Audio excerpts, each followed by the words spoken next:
Here we go. So just to let you know that we are recording today. So we'll give people just a few more minutes to join in. Feel free to shout anything out in the chat or jump on and shout anything live. We are going to encourage you to keep your videos on just because this is more of a chat after the initial little presentation that we have for the slides. It's really nice to see people's faces when we can and make those connections. So we encourage it, but we totally understand that everybody is individual in what they want to do in their comfort zones. So I'm going to go ahead and just start away. So we want to say thank you for coming and joining us, and welcome to our virtual visit with Edwin Pratt Early Learning. And this is our virtual open house visit, I should specify. The intention of this virtual open house is to offer an opportunity for schools and communities to learn more about our inclusionary practices by providing access to our demonstration site's preschool partners. The open house is a really great open forum. So if you have questions, share them in the chat or feel free just to speak up. We want your voice to be heard. And for those who have just joined, this is a recorded video so that we can show it on our website afterwards. So as we go through the open house, please keep this etiquette in mind. We encourage a growth mindset where you're open to thinking about new ideas and willing to push yourself to grow. We really applaud you for keeping your videos on and actively participating today. Thank you so much for joining us, being present, positive, and engaged. For more information about our preschool demo sites or the IPP demonstration project, go ahead and visit that top one there, the IPPdemosites.org. To learn more about Edwin Pratt Early Learning Center, please visit their website, which is listed there, and Mo can go ahead and put those in the chat as well. During the presentation, Mo and I will be taking notes and collecting artifacts that'll be shared out within the week in a nice little compact email, and the recording will be there as well from today. So if you guys would please, or you all would please go ahead and introduce yourself. We want to know your name, your school or your location, and the topic of interest today. We are going to, I'm going to stop sharing for just a minute so that we can see faces and names of everybody. I'm going to introduce myself really quickly, and then Mo, and then we'll pass it on to Hillary, and then we'll jump back on to the screens for just a little intro video. So my name is Cassie Borges. I am the lead of the Preschool Demo Sites project, and I am so happy that you guys are all joining us today. I'm going to pass it over to Mo. Good afternoon, and thank you all for joining us today. My name is Monique Worthy, and I am an inclusion specialist with the UW Herring Center and also a partner with OSPI. Now we'll pass it to Hillary. All right, everybody, I'm Hillary Clark. I'm the Director of Early Learning in the Shoreline School District. That means I supervise special ed, Head Start, and our tuition-based programs. And I'm the leader of the school. Behind me, Edwin Pratt Early Learning Center. There it is. And does anybody else want to introduce themselves? I'm Martha Harkness. I work as a developmental preschool teacher alongside with the ECAP program in the Granger School District, which is in Eastern Washington. Thank you. Welcome for being here, or thank you for being here and welcome. Anybody else?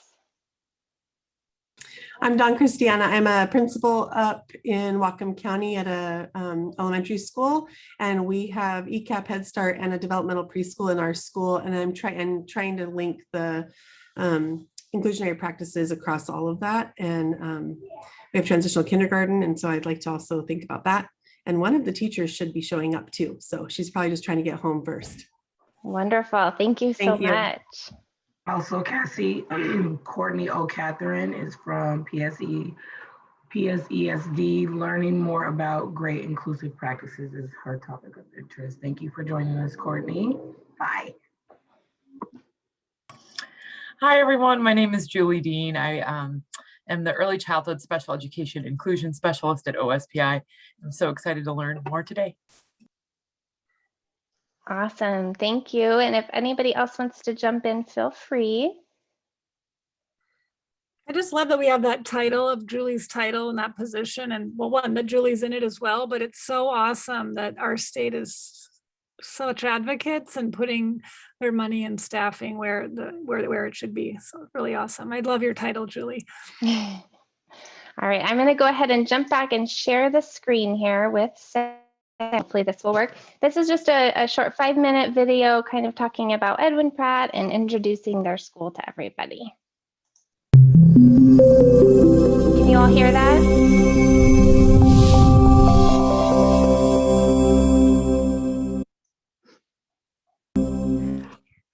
The wonderful thing about the Edwin Pratt Early Learning Center, all of our early learners are learning together. So we've got children from our tuition-based program, children-centered children. We've got early childhood education, special ed kids, and then we've got our Head Start program. And all of them come in through the same front door and learn together all day long.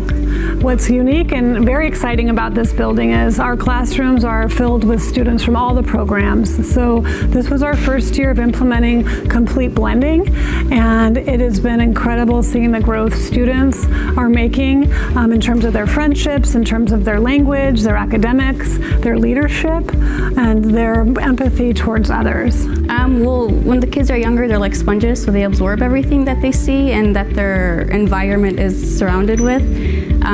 So the kids who don't have certain disabilities learn compassion about kids who are different than them and who have like either obvious signs or don't have obvious signs of the disabilities. And the kids who do have the disabilities learn and kind of aren't really excluded in the classrooms. Like everything we do in the classrooms, they're included in, whether it be like a circle time story or a small group activity. And they're making friends with everybody. It's not, they're making friends because they're all the same size rather than, you know, based on differences or things that they like. They're all playing with the same toys. They're all engaging in the same activities with some additional help. We're so inclusion-based that everybody could find a welcoming and a good place to send their child and know that they'll be taken care of and respected for who they are. Here, what they learn by being together is what kindergarten's going to be like. All those kids are always going to be their friends. They're going to be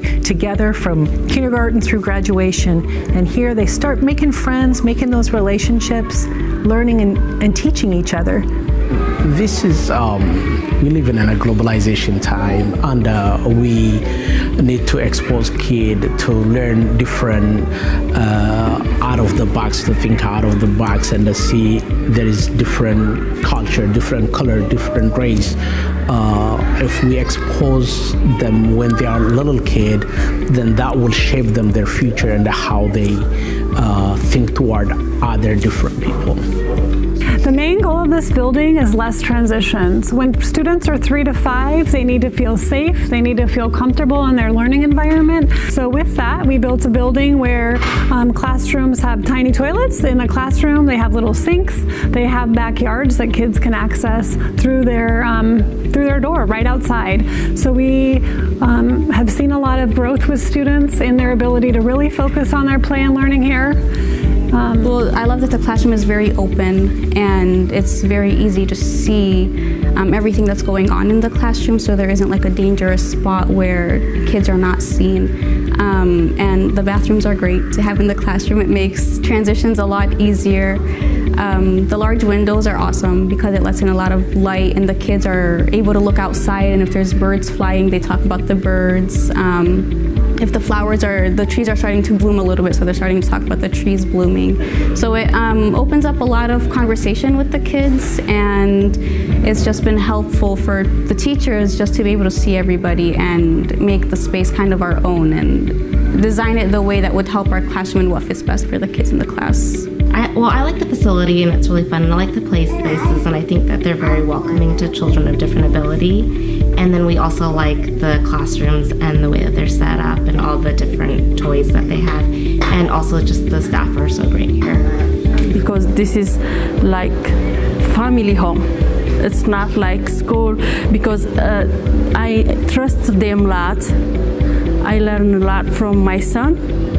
He's enjoyable, like he's enjoying, he always happy. So when you send your kids in the family, you are not worried about. I feel that way, so I prefer parents coming and seeing what we are doing here, visiting and enjoy with their kids.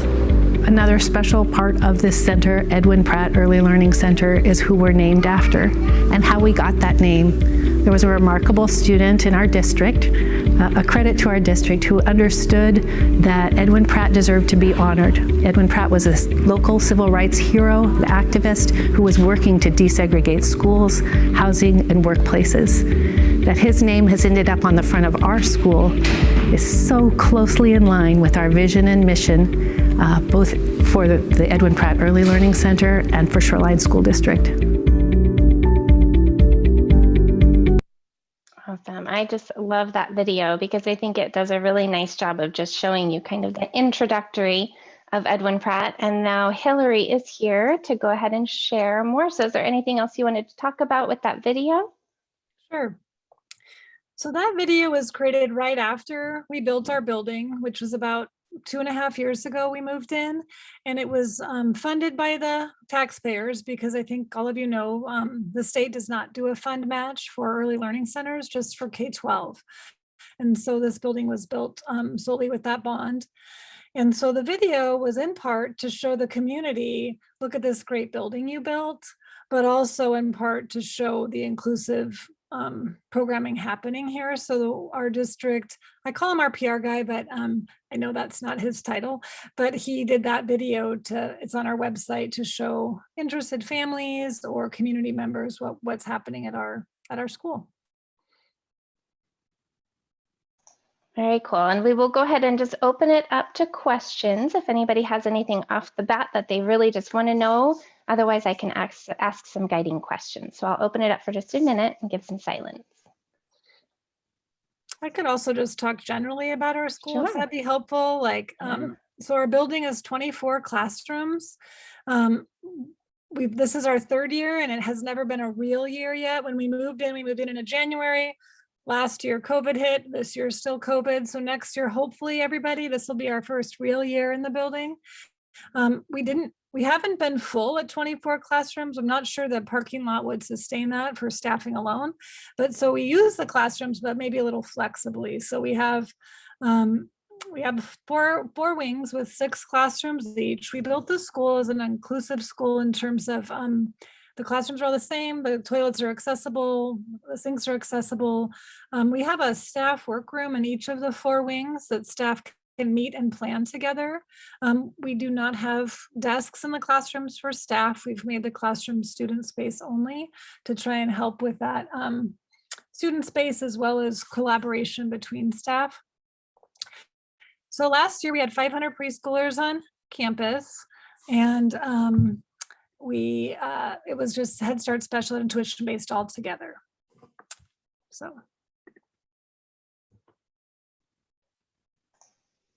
That's awesome. That's really good to hear about just kind of the logistics of everything.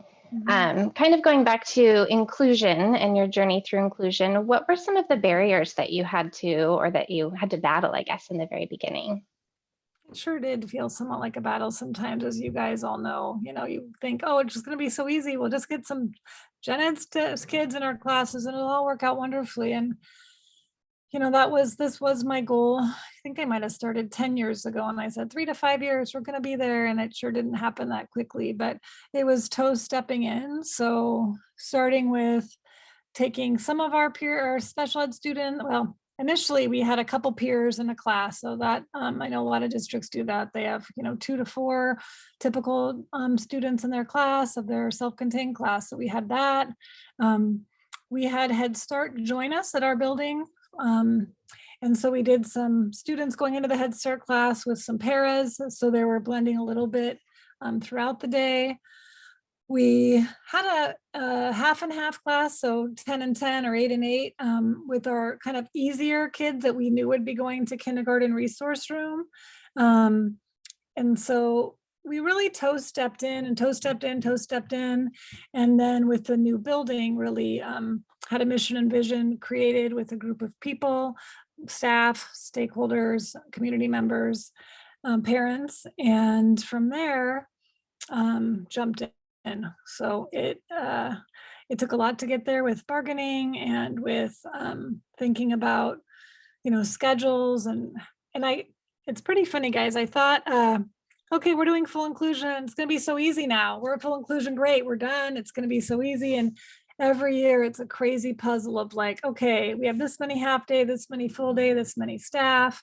How are we going to make it work? So we're in the midst of that right now. It's not ever going to be easy. You know, it's not, we're not going to sit back and be like, okay, we're done. Full inclusion's great. So a lot of barriers, as you guys know, financial, union, community. So some families were thinking they're used to our tuition-based program being one way. Now you're putting curriculum standards, students with special needs. How's that going to affect my student who's going to Gen Ed K next year? So we had some conversations. We do orientation now before families enroll. We can, and as well as after they enroll. And I always remind them preschool's the time you get to pick, once you're in K-12, but if you're at a public school, you don't get to pick who's their teacher or what kind of curriculum they're using. But for preschool, some families, this might not be the preschool for you. You might not want that inclusive programming. And of course, we want the whole world to want inclusive programming, but it's not for everybody. And so some families might not choose to come here, and some families seek us out. They're really excited. I'd say most families, really want to be here. So that was a barrier as well, explaining the community why inclusion was important for all and how it would benefit their child and their family. So. And I know you talked a little bit about mission and vision, but can you talk a little bit more about other inclusionary practices that you have in the classroom or in the school as a whole? Yeah, so our model's a little different than when we started. When we knew we were going to full inclusion, we met as a team and thought about what kind of model we wanted. And we determined we cared more about, we wanted more typical peers in the class than a 50-50 model. And so we have 10 to 12 typical students and 3 to 5 special ed students. And the special ed teacher goes between two classrooms. And so it's taught by a gen ed classified staff, and then a special ed para all the time are in there. Sometimes there's another staff, either an aide or a one-on-one, and then the special ed teacher goes between those two classes. So we're really maximizing those peers, and that it's more of a one special ed student to 2 peers model. We're using creative curriculum. Staff are meeting at least once a month, if not more, for team meetings to talk about programming for all students. Hi, Courtney. This is Courtney Ryan. She's our coach and a special ed teacher.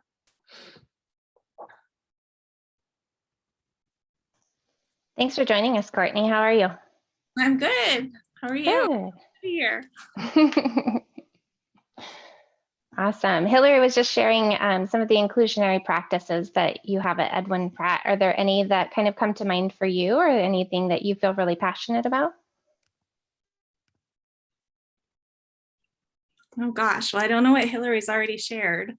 I think, overall, I'm just super proud that we are doing inclusion across the board at Edwin Pratt. It's not just for our highest functioning kids or, a subset, which is where we had to start out as we kind of slowly over time got to where we're at.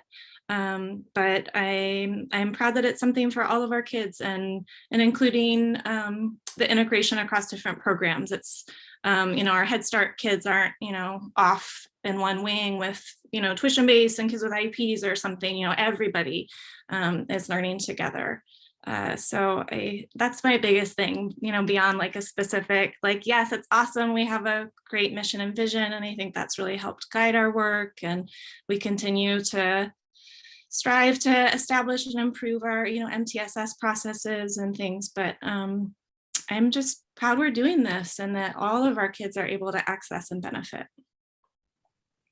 And all of the grown-ups, I think that we've learned a lot as a team, really getting to work with people across all different roles and learn from each other. That's awesome. And I know Hillary mentioned a little bit about the mission and vision, and that's something that is so fantastic, the way that you've developed it and everything. Do you guys want to talk a little bit more about that process, or any artifacts that you would want to share out with anybody about this process? Well, I think we've shared them before on these, through our webinars, but it was a lot of work to do, and it was a lot of fun work, hard work. but it's been really nice to have that and be able to communicate very clearly with the community, our district staff. You know, when people apply to work here, they know what we're doing. It's not a guessing game, and to new families. So it's really been great to have that, to communicate what we're about. That's awesome. And we do have a link in the chat if anybody's interested for the hour and a half-ish long webinar that talks a little bit more, well, a lot more about the mission and vision. It has their artifacts linked there. So you can just go to our website and then search down for Edwin Pratt and find that link. Kind of going back a little bit, you talked about, you know, the inclusion model you have is that everybody's involved in the same room. I know one barrier I hear from a lot of preschools is that's really great, but we have ECAP funding and rules for this, and we have, you know, general ed rules and things that we want to do for here, and how do we balance that out? So how do you guys handle kind of grading the funding or figuring out staffing in order to make that model possible? The ESD was a great partner there who we get our Head Start grant from. So we went to them prior to jumping in full inclusion. We didn't want to surprise them. And so we had a document that, you know, we tried to lay out, here's what needs to happen, here's what we're planning on doing. And they really embraced it and not only approved it, but were really excited for us. And so we do braided funding. There's, you know, we take the percentage of students and parcel out the payments of staff. And we have made all classrooms Head Start standardized. So, you know, when you do blending of a program, you need to take the highest standard or the highest expectation, safety, supervision, and just apply that to the whole program. And luckily it's you know, it makes sense. It's for safety and involvement and instruction of students. And so our program does follow those Head Start guidelines and programming. And how did you get around figuring out those kind of puzzle pieces? Was there any kind of artifacts or documents, or where did you look for knowing more about how to separate that out or bring it all together, I should say? Well, the ESD with Head Start, I knew the standards there. You know, through the years, I'd learned here's what you have to have. Here, you know, here's a no question. And so I just took those and made a document to show them, like, here's what I think we need to do. Here's what we're planning on doing, so they could look at it and say, yep, you're right, or nope, this needs to change. There's some models out there for braided funding, including on the ESD early learning website for Puget Sound ESD, so you can use that. But we just created our own and have been using that, and it's, you know, going okay. That's fantastic. Does anybody else have any questions so far? I have a question or a comment. I was doing some sleuthing on the webinar, on your webinar for your mission and vision. And one of the things that I really thought was really wonderful was what we learned along the way. There was a slide that really talked about classification of terms like equity and opportunity gap and UDL in your program and how critical that was. I would love to learn more about how you were able to kind of identify that that was an important component, and what are some ways that you were able to, you know, address that. Well, I think as part of it, we had a leadership, a small group that worked on kind of facilitating these different, well, gosh, do we even know that there was a big stakeholder group that worked on developing the mission and vision? So there were community members, you know, different district staff, you know, families, you know, coming from different programs.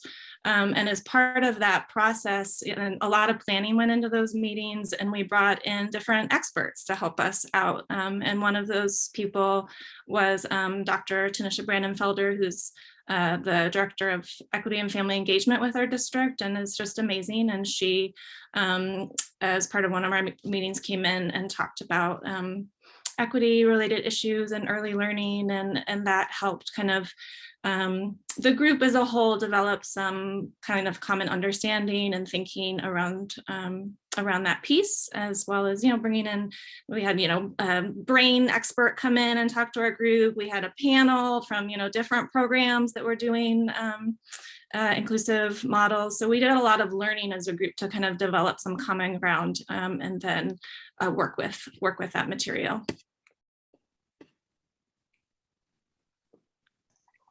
And they all have it, and then kind of back to the other thing too, but and acknowledging that it isn't all like easy and no bumps, and in terms of considering, Hillary can probably speak more to this than I can, but there's still challenges around. We have staff from different, a lot of different unions, and have different expectations and time and compensation around things like professional development or meeting and planning time, and that's something that we continue to grapple with as a building and work towards ways to make that work. And Hillary's amazingly creative at finding solutions, or like pots of using a pot of extra hours to support some of that collaboration time, which is so instrumental for inclusion. But it's an ongoing process and challenge. Yeah, I think one thing we've talked about as a leadership team is, if you have full inclusion as your goal, you can make it happen. Like, it might not happen tomorrow. Well, it won't. You can't just go from self-contained to BAM full inclusion successfully. I wouldn't recommend that. That sounds like a disaster. But working your way to it, and then thinking about ways to get creative, because you sure have to be creative to make that happen. And again, it's not going to be the same every year. You're just going to need to change every year and get better. And I think those of you that are in school districts know there's good and bad of being your own entity as a preschool. It's sometimes great your district is involved and knows what that you're doing, and sometimes they don't understand what preschool is, and sometimes that's okay too. So there's good and bad there. So being creative and flexible and getting staff feedback. Staff know what they're doing. Hire great people and let them do the work, and get their feedback and support them. And I know you mentioned that snacks were very important in those meetings. Snacks are always important. And actually, that's a barrier to full inclusion too, is food, right, guys? Like, that's like the dumbest barrier, but it is one. And so our district does pay for the special ed snacks. So Head Start pays for their snacks, and tuition based pays for their snacks. And then we were going to bill the special ed students for their snacks, but by the time you bill and all the people that touch the minimal amount of money, it is not financially worth it. So I know food can be a barrier as well. I think that the guidance is changing. I just heard from our director of food service, though, that it might be much easier to access next year. So that's exciting. And those grown-up snacks, right, Cassie? Yeah. Yeah. And we still work, we're still trying to find ways to be creative about that, have that kind of sense of community that comes with that, even amidst COVID. We've reinstituted, we have these special building Thursday snack treat days, where different people kind of bring and share in the staff lounge. So that's really nice. I like that. That's a good idea. Well, we've talked a lot so far. Does anybody have any questions about anything we've already touched on? I like the Zoom stare. That's why I make people turn their videos on, so we can stare you down. Well, let's go ahead. Can I talk about something Cassie Courtney brought up?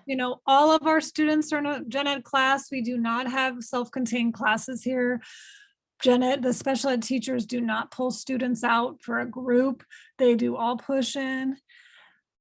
And I'm just so thankful that's where we started here, and that it is the culture now, and that kids are making insane progress and doing really well with that model.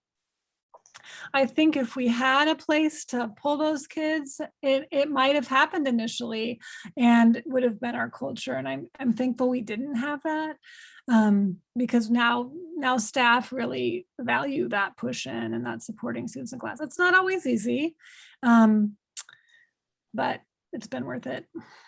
Well, I know in your audio story, you share information on, how that came about. Do you want to share a little bit of that here? Sure. So part of our journey here was our mission and vision was approved, and our building was not completed yet. And so we got moved to central office because anyway, we got moved to central office for about 4 months. Central office used to be a high school a long, long time ago. So we were using any weird room we could as a preschool classroom. We were trying to make it work. And we decided, hey, we're going to implement full inclusion starting now. And I got kind of questioned by some of the district leaders, like, really? Why don't you wait till you go into your new building to start full inclusion? Why would you start that here? But we didn't want kids to go into a new building with new friends and new teachers. So we started it at a central office. And we used every space we could for instruction for those classrooms. And so we didn't have a place to pull students, and staff and students learned that they could be in the class to make that growth and provide that SDI, and kids could learn to regulate in a gen ed classroom. So that was pretty, weird to be at central office, but that was a good part of that. That bonding as well. The staff bonded well there because it was not ideal at all. Thank you, Hillary. That's fantastic. I would like to hear a little bit more about your family partnerships. I know you guys do a newsletter, which I'll share the link to that in the chat. And then also I want to hear a little bit more about how your parents become educators at your school. You want to talk, Courtney? Maybe some about the pyramid model too? Yeah, sure. Gosh, I mean, this has been kind of a wild year, and we've done some different things and new things to engage with families, and hopefully, which we're going to hold on to some of those. But a newsletter has been something we've done for a while. And we do have family advocates, which are specific designated for our Head Start students. And so historically, they're just engaging with those students and families. But this past year, we've implemented, our family advocates have headed up some kind of family workshop groups, monthly opportunities for families to come together and talk with other families, support each other, and they're facilitated around different topics. And so that's been a nice kind of different family engagement opportunity, as well as having more, we've had family events in the past, but kind of new virtual events with pajama nights and things that the library supports. And then really thinking about kind of that homeschool connection in terms of, we are literally like zooming into people's, bedrooms and living rooms and things now. And at the start, before school started, when we knew we were going to be all virtual, we had a pyramid leadership team come together and really think about visual supports, materials, how can we really support kids in their homes with their social emotional skills and engage with their families. So we, decided on different visuals. We, put together little calm down kits and some circle time bags where kids could be engaging with the same materials. And as well as, a host of other things, but some kind of basic stuff to support families and being able to talk about emotions with their kids and being able to help them self-regulate. And those tangible things went home. And then there was also that connection virtually with, live classrooms, as well as, not all families could do live things. So, videotapes and other, written materials that went home to support learning. How do you use those materials? How do you use that little Tucker Turtle puppet and have him help you stop and take big breaths and calm down so you can problem solve? And so it's been kind of a new way that we've really been able to kind of share with families some of the things we do at school and really develop that shared vocabulary and strategies to help kids have consistency across environments now that many of our students are back in person. And we know that families, many of our families have really actively used those and even taken those materials and then shared them with their greater community. We have a family who's part of our, a mom who's part of our pyramid leadership team, and she speaks Arabic, and she's gone and shared, you know, posting on Instagram and stuff, like, how do you use these materials? And her friends are really interested in learning from her. So that's been really neat. Let's see. I don't know what else, Hillary. We also use Seesaw. So staff send out videos and pictures throughout the day, similar to Instagram. You guys probably know what Seesaw is. And then we also use Ready Rosie, which is the ESD purchases for each class that has a Head Start student. So that partnership is wonderful because then the whole school has access to that. So Ready Rosie is a parenting video kind of training app that staff pick 2 to 3 videos to email parents a week to support the learning in the classroom. They're 2 to 5 minute videos, but parents can go into the app, type in, my child is tantruming, they're 3, and then find a video that could help support that. So it's a pretty awesome resource there. That's fantastic. And then our staff just have great relationships with families. They connect a lot of calls, a lot of visits, Zoom now, obviously, but we really want our families to feel connected here. And I see in the chat, Megan would like to know how Shoreline came up with the tuition cost per month. Megan, Shoreline is unique in that it had a tuition-based preschool for years and years that had nothing to do with special ed or Head Start. It was just a tuition preschool.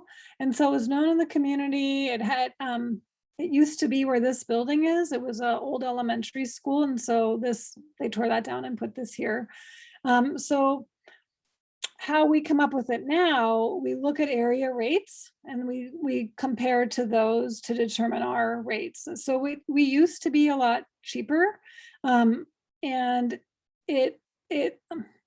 we used to be a lot cheaper, and so now we're trying to make ourselves comparable, not higher, but comparable with the rates around the area, because we do want to be self-sustaining as well. We are expected to pay for the staffing that we need to provide that tuition-based section of this programming. Do you have any follow-up questions for that, Megan? No, thank you. That makes sense. I think our tuition base down here when I first started in my role was $75 a month. So, yeah. And when I raised it, when I first started this position, just to 150, which is still a lot for some people, but yeah. I apologize. I was taking a phone call. So it sounds like it's a blend of families that qualify for state funded preschool and federally funded Head Start ECAP, or no? Just Head Start we have now. We've asked for ECAP. We've not gotten it yet. Okay. We have 120 full day Head Start spots. Okay. And so they have a saturation study, and Shoreline's about probably where it should be, but we would like some ECAP to help serve some students with IEPs a little better through that programming. And then the tuition base, we do a kind of a study. We have a sheet that says all the area preschools and childcare is what they're charging, and then look at our costs. So, you know, running a school district program is expensive. We have full benefits. Our pay is very competitive, which as it should be. So we use our budget and then compare. No, that's very helpful. Thank you. Mm-hmm. Yeah, if you start too low, then it's really hard to raise it because the community gets used to that, and you want to be partnering with your community. And then, you know, we have high quality programs here as school districts. So.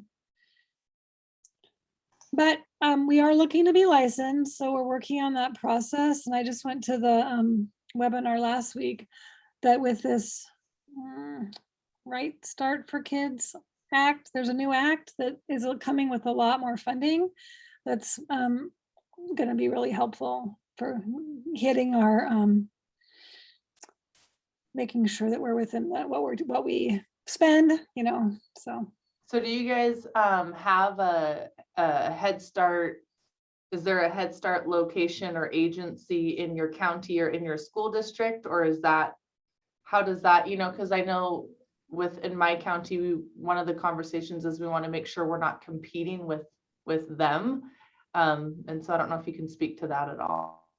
Yeah, we do have Head Start spots in this building as a school district, so we get it from the grant from the ESD. So Head Start, there's no other Head Start or ECAP in Shoreline. We're the only one. And there used to be at one of the in-home childcares had some ECAP spots down the street. Those spots were taken not because of us. I think I don't think the community college had ECAP, so I think we've been the only thing. There's really no childcare centers here. The community college used to have one. I think with COVID, they're not right now. So they're all in home in this area. And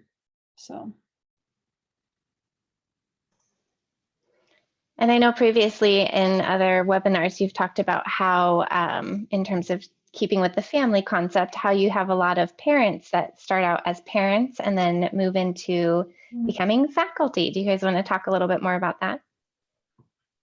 Well, now it's Hillary. I mean, Hillary is amazing at, I don't know, identifying these families who are have the potential to be really awesome teachers and encouraging them to apply. As a classroom aide, it often works if they are home full time, that the hours are can be while their kids at school or can be flexible for them, and then they just get more and more roped in. And so yeah, we've had different families who've kind of moved through positions, right, and become lead teachers even. That's really awesome. I bet that helps out with kind of your family or your community partnerships too, just getting family involved and being able to reach out to the community. Do you have any community partnerships that you want to talk about that kind of help out with the inclusion model that you're supporting? Well, so we work with Wonderland, our Bird to 3 provider, and so at every transition meeting, as they're transitioning in, they get a Head Start application, and those FRCs already know, to hand those out and make sure families know that Head Start could be an option. And then we have another agency we work with, Eastside Baby Corner, that gives families, what they need in terms of supplies and clothing, toys for their families. But I think those are our two major. What about, Hillary, what about the organization? They've provided some grants to help fund some spots for Head Start. Or Thank you. Our Shoreline Public Schools Foundation is a great support, has given us some scholarships for preschool. They really value and respect what we're doing here. They actually used to have their board meetings at our building. So they're a really wonderful support for early learning here. Because there's still that gap between, our kids or families who qualify for Head Start, but can't really afford the tuition based. And so that's one of the motivations for us to pursue licensing, is that we will have, additional funding to support kids in foster care, for instance. But we've had some nice opportunities with the grants to kind of help fill those gaps a little bit and support additional kids, right? It's a stretch for. And the ESD has been a great partner, the special ed side, the Head Starts, the early learning side. So we could not be doing this without our ESD's support and really awesome support. That's fantastic. Does anybody have any questions so far? All right, well, I'm going to keep going then. Feel free to shout it out if you have them or use the chat. So we've talked a lot about kind of the big project, the big concept of inclusion at your school. We've talked about community. We've heard a little bit about the physical environment. We've heard a lot about family.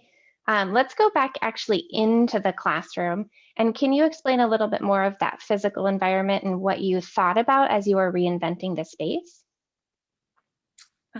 Transitions, bathroom.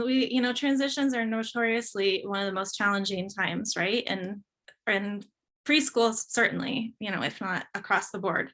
And so we knew, as the building design team was kind of figuring out our priorities, that that came up as a huge thing. And especially as we were in that temporary, former high school space and, taking these long trips to the bathrooms, we knew we must have, bathrooms in every room, as challenging as that may be to, from a cost perspective and things. So, every room has like 2 little bathrooms with kind of little Jack and Jill doors so teachers can still supervise, but kids can be really independent. There's backyard areas, which are right there. So there's no long walks to get to a playground area. That's been a huge piece as well, and for accessibility as well. So kids, can easily get from one space to another. What else, Hillary, what came up as big things?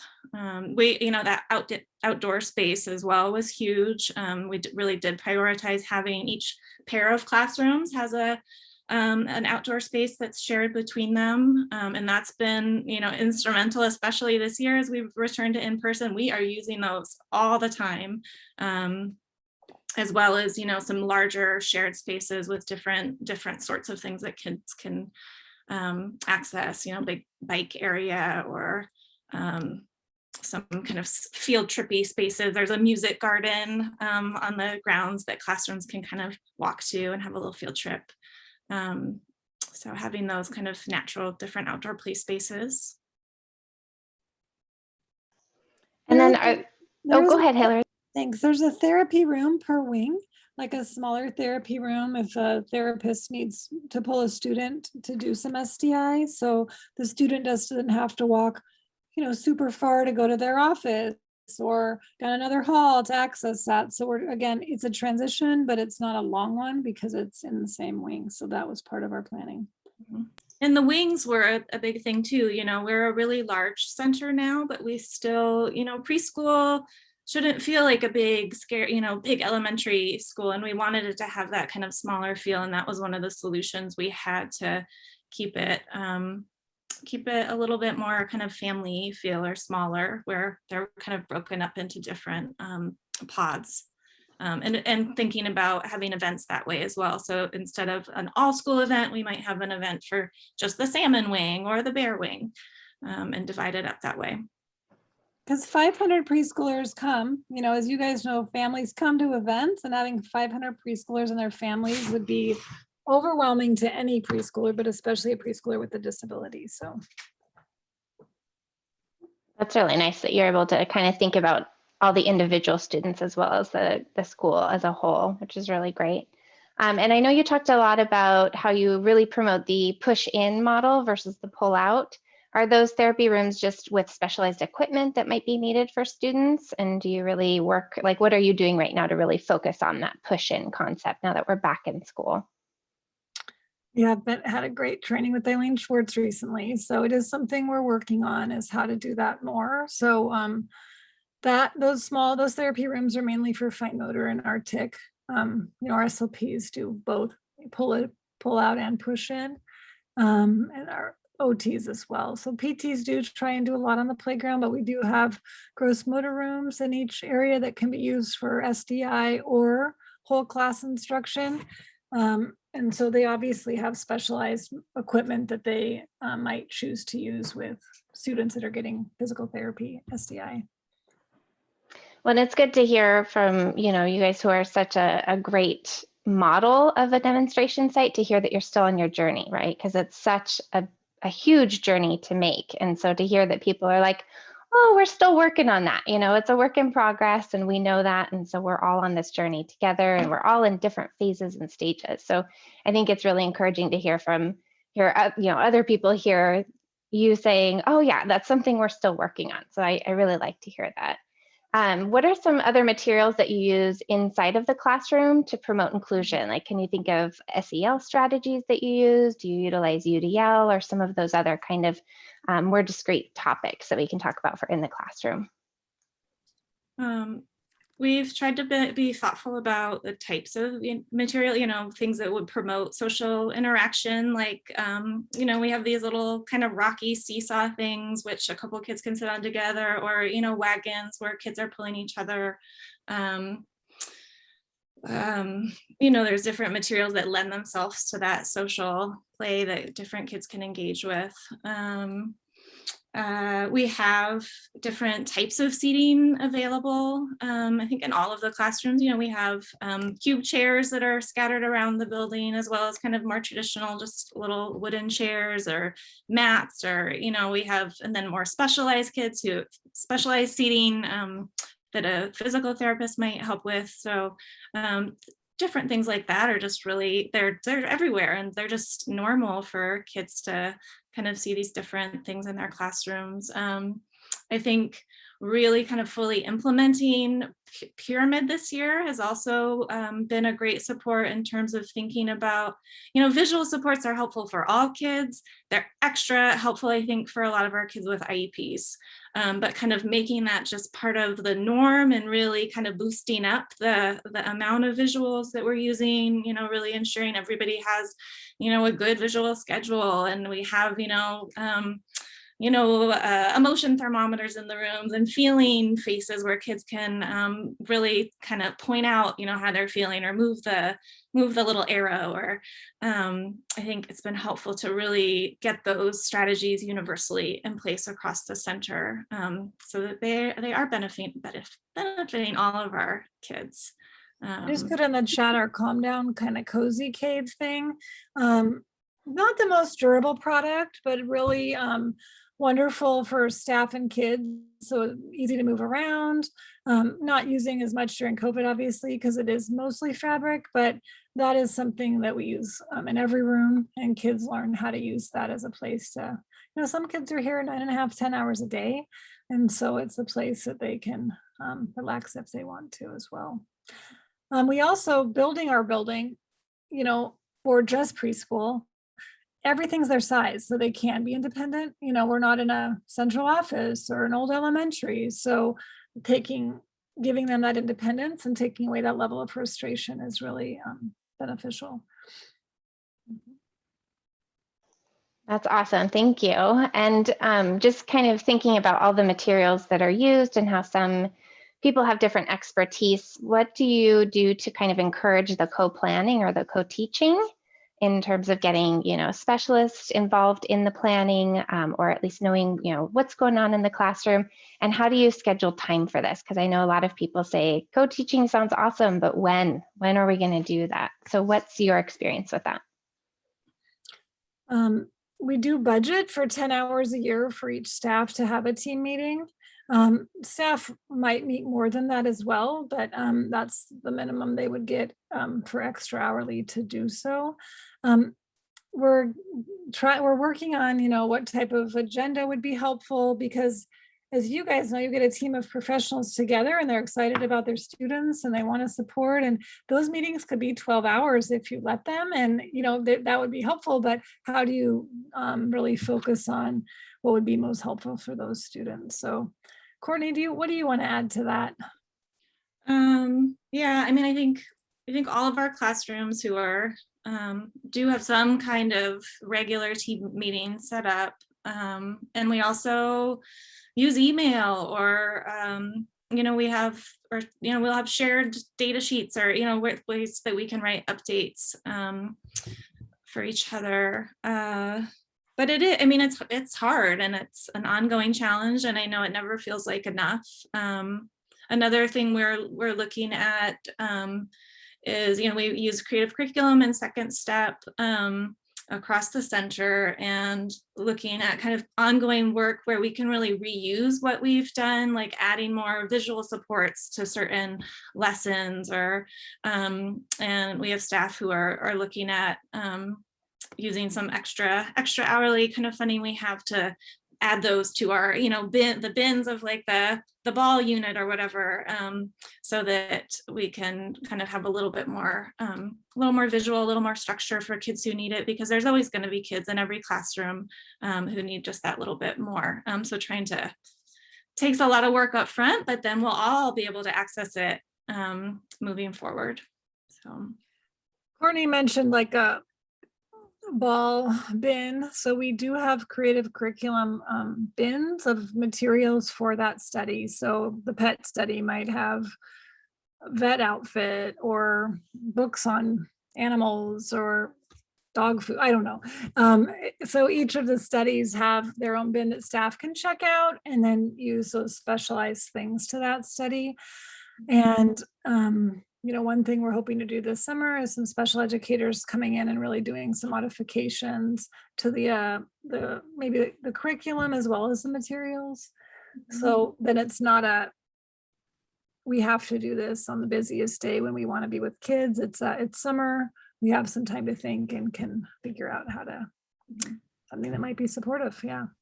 And we also have a shared Google Drive, which we're working on, I think getting a little bit more kind of well established, and as another place where people can share, somebody, put this great book together. And so let's share it with everybody else as part of a certain study or social emotional lesson. So trying to work smarter a little bit and share. We have such a wealth of resources, and how can we really reuse them and share them with others? Yeah, I think that's true amongst a lot of just different corporations in general. Like, how do we share all of the content we have, and what do we do? And that's awesome that you guys are working towards this, organized shared document, because it is so hard sometimes. What about, I know you have a very diverse population in your community and in your school. So can you tell us a little bit more about how or what you've done to address race and equity in your classrooms or in the school? Let's see. First, our district as a whole has really done a lot of work, a lot of learning, and it's a long, no quick fixes, right? And really starting with each individual, but district administrators and coaches. I'm an instructional coach. Have kind of started with a lot of learning and figuring out how to kind of roll out some of that race and equity work. There's been a lot of professional development offered, and we're trying to make sure across the district, including in preschool, that every staff has done kind of a basic race and equity 101 course. We also have a building team for like maybe 4 years now. We've had a race and equity team at the building level, and then the lead for that team also attends district teams, and so gets support in that way from others. And then those teams are kind of always figuring out ways to doing some goal setting at the building level, thinking about goals in the past we've had are increasing our families of color in leadership roles that are, involved with putting on family events, or making sure that we have kind of windows and mirrors for all of our kids in our classroom, like looking at our materials. Do we need more figurines that aren't just little white figurines? Or we had a staff member, I think over last summer, who went through like every book in our center and looked at it through race and equity lens with using a tool that we have, and got rid of a lot of books, and we've also brought in a lot more books.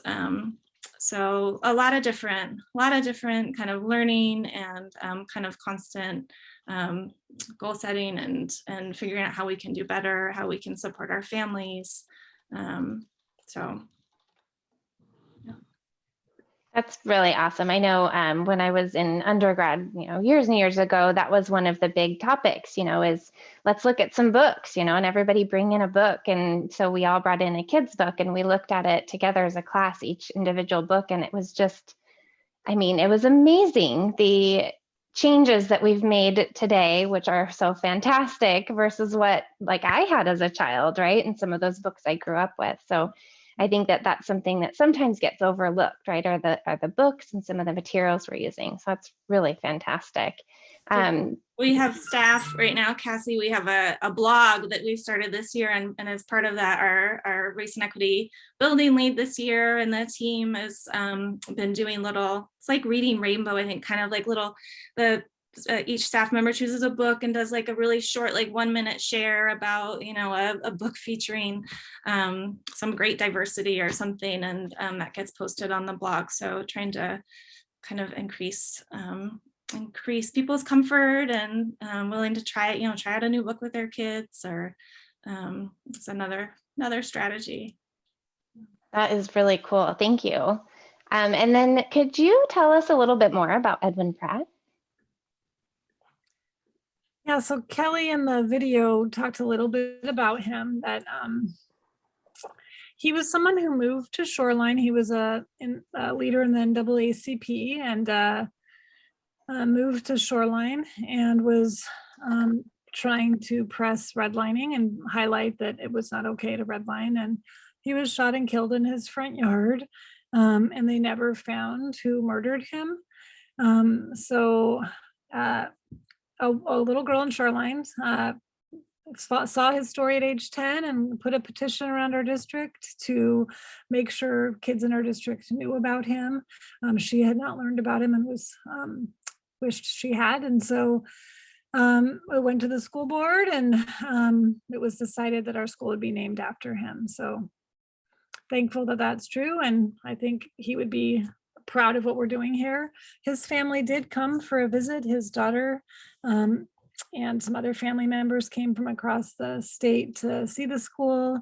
It was actually filmed for, I don't know what national TV show, but it was a story on some news channel. So cool. That's really awesome. I love that it was from, you know, a girl in the community that just came up and said, hey, this is change that we need to happen. So that's really cool. Well, talking about inclusion, it can be really difficult to get it going and then difficult to keep it going. And then when you are ready to move on, or the people that are really promoting it are ready to move on, what are you going to do about sustainability for inclusion at Edwin Pratt? Like, what are your next steps for, if you're not there anymore, who's going to take it on? And is it really a school-wide, district-wide? You know, where are you going with all that in terms of keeping the message going? I think there's no question, if all the leaders here left, that inclusion would stay. I think the staff values it, has seen the growth, seen the benefits, very proud of what they're doing. So I am not nervous that full inclusion would leave. Are you, Courtney? No, I think it's, I feel like that shift in culture is there for us. I mean, it was definitely a process, but I totally agree with Hillary that people are proud of what we're doing and believe it's the right thing to do across the center. And I think our families expect it now. I guess there's always new people coming in. It'll be interesting. We're just starting to see as kids transition into kindergarten, you know, what that looks like, because it's full inclusion is not something that's across our district. I think, you know, a lot of the processes and we have a lot we can tighten up here. You know, we jumped in, and I went to a training with Julie Costin years ago, and she said, you know, you can wait to start full inclusion, that everyone's on board, that everyone's been trained, and that everyone's super excited. It might be 50 years from now. So you're going to jump in, you're going to do it, and you're going to make changes. And that's absolutely what's happening here. Like, we're never stagnant. We're never going to be like, oh, it's perfect now. Great. Let's just sit back. There's always going to be things we can do better, including tightening up what we've already started. So. And what are the next steps for Edwin Pratt and inclusion? Like, where's your next goal for the next 5 years or so? I think in pyramid, really implementing that. We're looking at LEAP, the LEAP model as well. So push instruction for students with autism. Courtney, go ahead. Yeah, I think we've had so much change over the past number of years, you know, as we've worked towards this. You know, with move after move, and then we finally thought we were settled in our beautiful brand new building. We were going to get to have a full year of, you know, just really getting settled and not having all of that stress. And then we have COVID. But I think as we are finally able to settle here, I think we just get better at everything that we're doing, right? We get better at working with families. We get better at the race and equity stuff. We get better at, how do we talk with kids? How do we talk with families about inclusive language? How do we do our MTSS process better? I think, how do we partner more on curriculum and instruction and modification and adaptations as, special ed people and gen ed, and doing all of that more seamlessly and as a team. But I think it will be so nice for our center to have a period of a little more stability where we can just really dig in more to all of the different parts. And Courtney, I heard you had a talk at IECC. I did, with Julie. Yeah. Do you want to tell us a little bit more about that? Maybe both of you can jump in.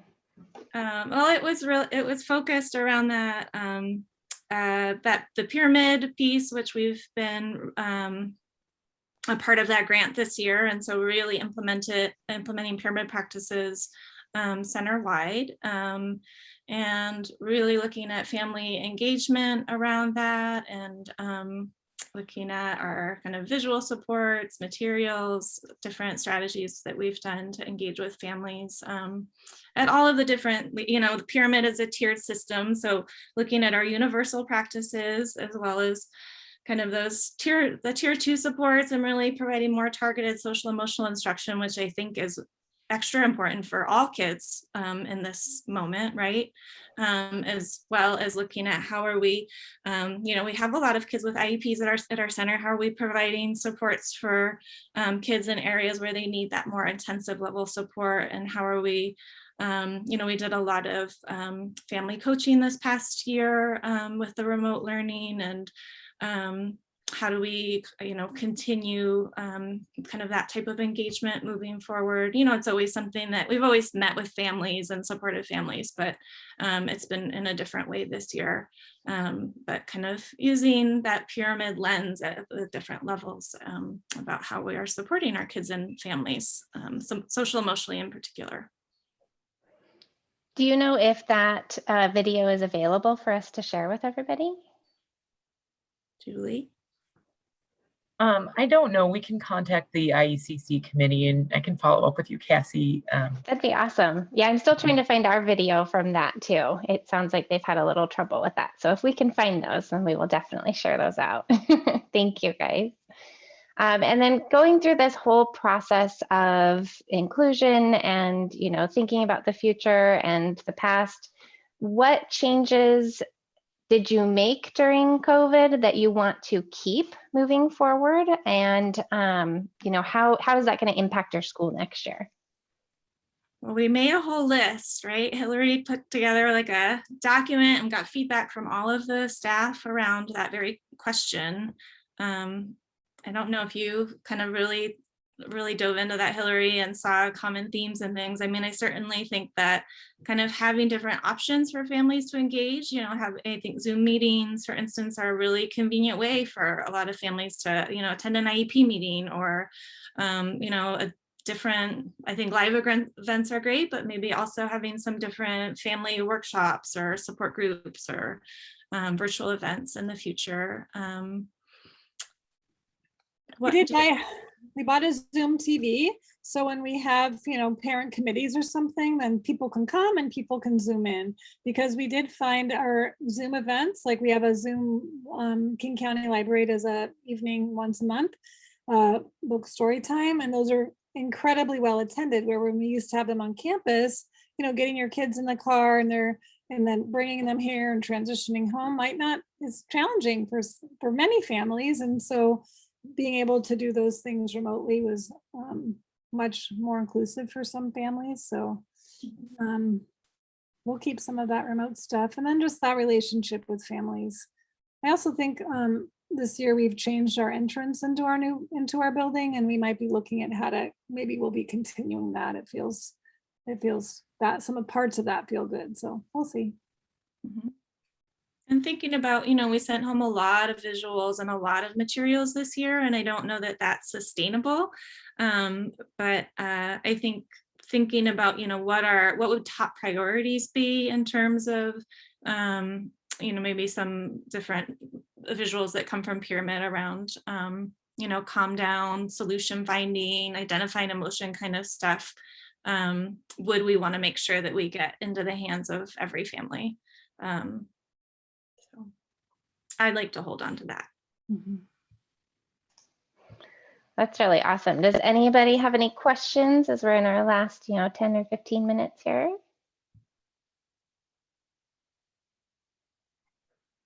You guys are doing such a great job with everything. It's just so awesome to see your progress, where you've been, where you're going. Oh, I see Courtney's jumped on here.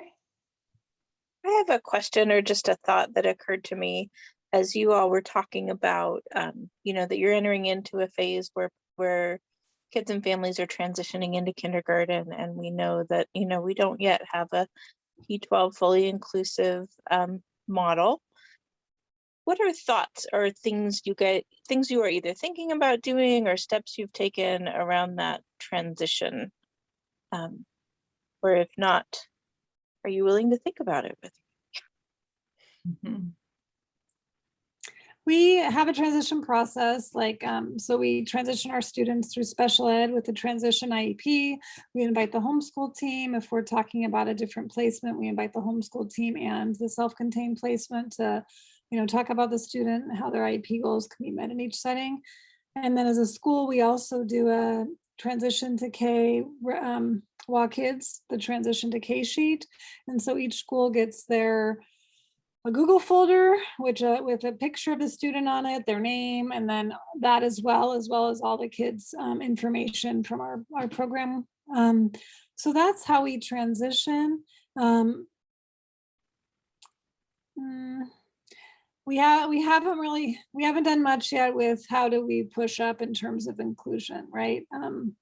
There was some ideas, but there was a work group happening, right, Hillary, around looking at the districts. There was kind of a big assessment that happened, right, and looking at what next steps for the district. And then again with COVID, I think some of that work got kind of upended.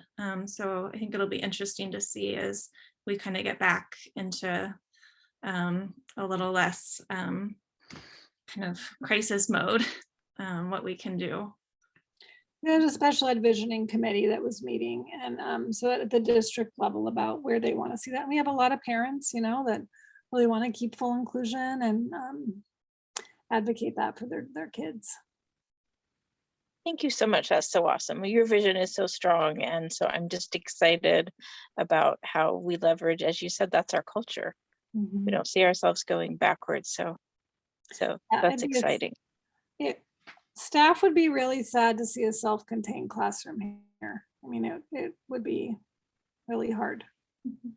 And it's been nice. Like I know I think it was the first webinar we did with Herring, right? We had one of our district leaders watch the webinar and sent a really nice email back, but just being able to share our work in a different way with across the district, I think is nice. So. Yeah, awesome. I know. Thank you.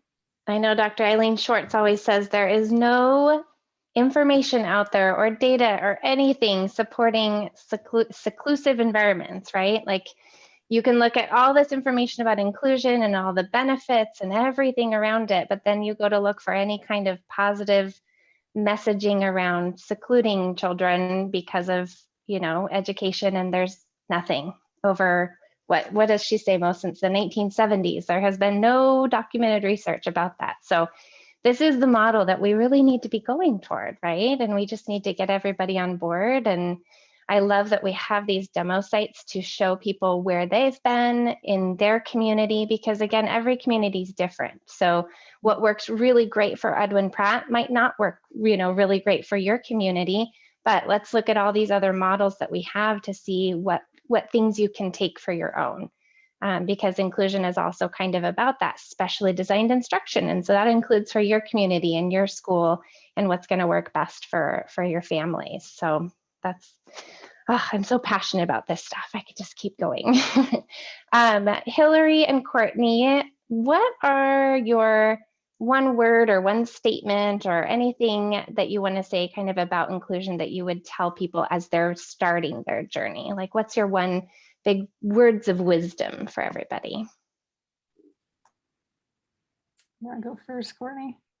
Oh, I'm just thinking of yours, Hillary. It was something like you just have to keep trying, like hold on to that vision. And you had some like really great phrase, but I think it was about, I think we've kind of talked a lot about keep taking those small steps, even if they're small, keep moving, keep holding onto that vision. If you know it's the right thing to do, just keep taking those steps towards it. And it won't always be easy and it might take a while, but keep trying. Small steps count too. It's so and worth sometimes it. you just have to jump too, right? At some point you're never gonna have like everything perfect and like, oh, we're totally ready, and you just have to go for it at a certain point as well. So balancing those two things, the small steps and going for it. And that it's really worth it. That small steps and going for it is super worth it. It's changing lives, It sounds like a cheesy bumper sticker, but it's true.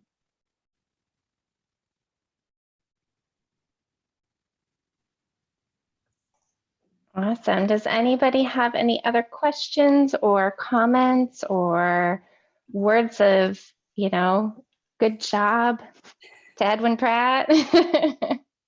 Thank you so much. This was very enlightening.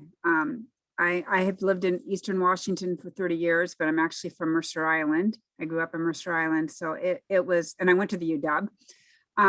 I very much enjoyed all of your, information, and I am self-contained right now.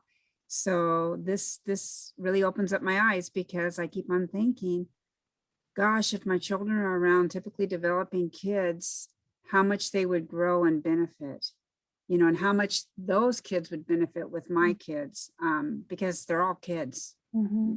They're all kids, and they all deserve the same opportunity. So thank you so much. It's been a long day. Yeah. Well, Martha, if you're over on this side, we'd love to give you a tour of our school, and so you can see what it looks like in person. So just email us and we'd love to show you around. I would love that. Thank you so much. Yeah. Thank you. Thank you. And it has been a long day for a lot of people. So I'm going to go ahead and just share the end of the presentation here. And if anybody has more questions, feel free to put them in the chat or share them out. I just want to share this information here. So this is, the websites for both the IPP demo sites. Martha, that might be a good resource for you to find somebody even in your area that's doing inclusion that you might be able to visit a little bit more easily.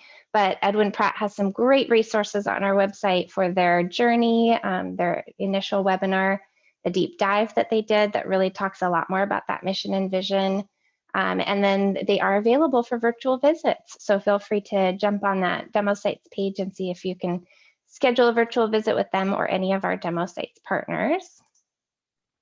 And then I just want to shout out a thank you to OSPI and CSTEP for their partnership in this project. Another thanks to Edwin Pratt Early Learning Center for their inspiring work. It is just so amazing to see all the wonderful things that they're doing. And thank you to everybody who's joining us today. I know it's really hard to, kind of make these things, but I love Zoom because we make it accessible to so many people, which is great. Feel free to take back anything you learned to your own, place, your school, your children's school, share the word. We will send all of this information out, just kind of, bullet points of what we talked about today in an email. And then if you want any more information, feel free to shoot me an email and I can get you access to anybody you need. So I'm going to stop sharing this now and just say thank you to everybody. I so appreciate it. If anybody has questions, they're welcome to ask. Everybody's like, I'm ready for bed or dinner. Questions. Awesome work as always, Courtney and Hillary. You're just amazing. So privileged to work with you. Thanks, Have a great evening. Thank you. Thanks for your support, Courtney. Thanks for being here. And Julie. Okay. Bye, guys. Bye. Thank you.